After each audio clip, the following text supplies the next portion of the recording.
everybody. Can you hear me? Yes. Welcome to Plug and Play, and it's a great event, great initiative. It's great to be hosting it with you. I thought if you are interested, I give you a little update about Plug and Play.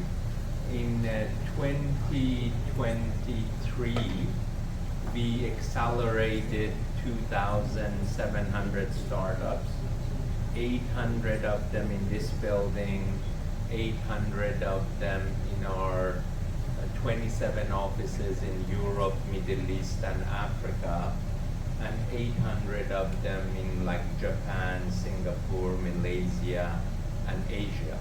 We don't talk too much about that big country, China, anymore.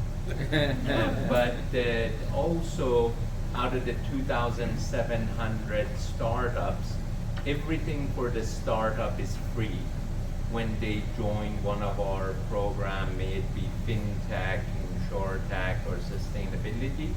But during the time that they are with us, we decide to invest in the startup or not to invest.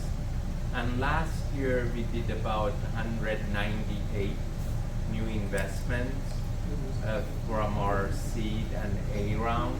And we did about 30 to 40 investments from our funds. Like we have a sustainability fund, we have a scale fund, we have a financial services fund. So now on top of each vertical, we have different funds. And again, I am very close to Mexico. Jackie is here, Jackie Hernandez. We started working, hi Jackie. We started working together in Mexico over 35 years ago. And we do have a business in Mexico. We represent ExxonMobil. But I love to do more with startups coming across the border and going to Mexico. And I totally agree with the previous speaker that now you could have distributed teams, and as long as the team is qualified, the investors are comfortable. But on behalf of everybody at Plug and Play, I just wanted to welcome everybody. Thank you. Thank you.